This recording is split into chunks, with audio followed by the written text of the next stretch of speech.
Welcome back to our new lesson. So in today's lesson, we're going to have a look at factorizing quadratic monic trinomials. Looks like big words, but they're quite simple.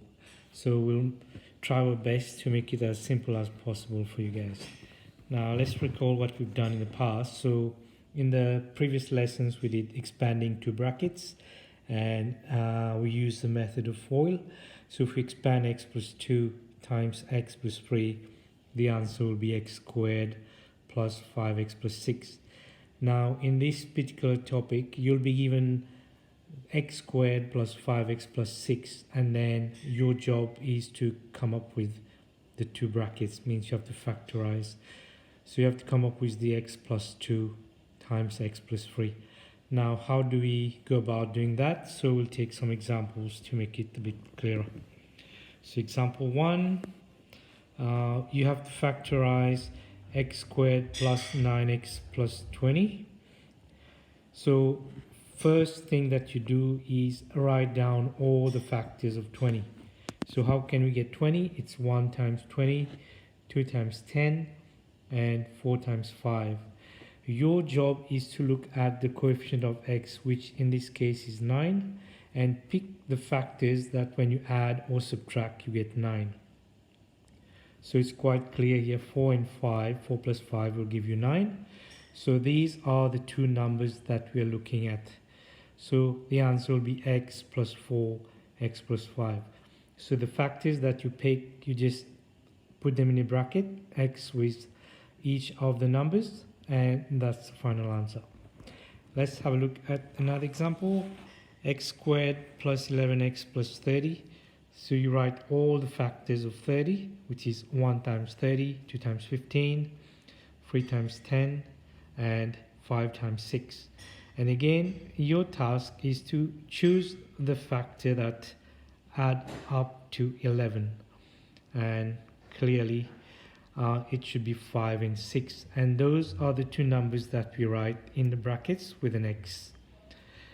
One more example. If you want to factorize x squared plus 8x plus 15, so you need to find factors of 15 and choose the one that will add up to 8. So factors of 15 are 1 and 15 and 3 and 5, and clearly 3 plus 5 give you 8. So when you factorize x squared plus 8x plus 15, you will get x plus 3x plus 5. It doesn't matter, you can write x plus 5 then x plus 3, so the order is not of great importance. Now let's have a look at case 2. So what's different from case 1 and case 2? So in case 1 all the numbers were positive, whereas in case 2 we'll get positive and negative.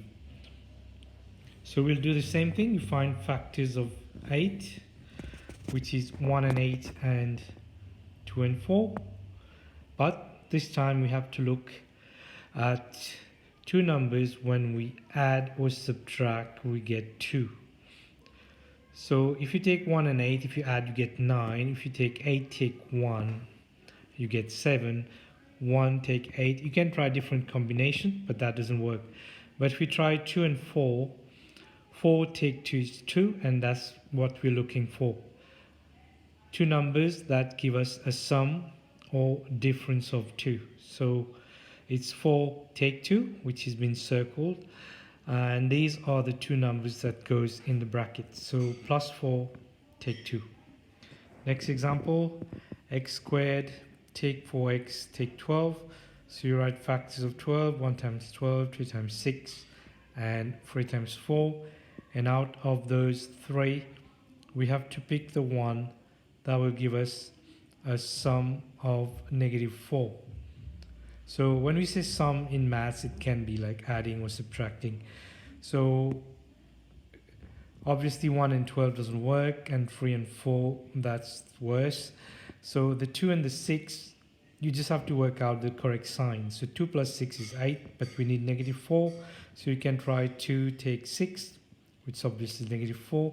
But if you try 6 take 2, that gives you positive 4. So if we want negative 4, then we go 2 take 6, and that's what goes inside the brackets, x plus 2, x minus 6. And one more example, x squared plus x take 30. So we find all the factors of 30. 1 times 30, 2 times 15, 3 times 10, and 5 times 6. Now we're looking for factors that will give us a sum or difference of, now you see there's no numbers in front of x, means the coefficient of x is 1. So we're looking for a factor that will give us a difference of 1, plus 1. So 6 take 5 is 1. So these are the two factors we're looking at, 6 take 5, which goes inside the bracket. So that was case 2. Now we move on to the last case, case 3. X squared takes 7x plus 10. So we find the factors of 10, which is 1 times 10 and 2 times 5. Now remember, one easy way of doing this, if you have plus at the end, like you've got plus 10, this implies that the sign of both the factors must be the same. So, and because we have negative 7, to get negative 7 we need negative 2, negative 5. So when we add negative 2 plus negative 5 we get negative 7, and when we multiply negative 2 by negative 5 we get plus 10. So one quick way of remembering this is to looking at the sign of the last, the constant term. So the answer will be x take 2, x take 5. Next example, x squared take 10x plus 24. Same as usual, find the factors of 24. 1 times 24, 2 times 12, 3 times 8, and 4 times 6. And because we got a plus at the end means we need to have the same sign. And because the question got a minus means we can't use plus plus, we need to use minus minus. And the 4 and the 6, they have to be same sign, both have to be negative.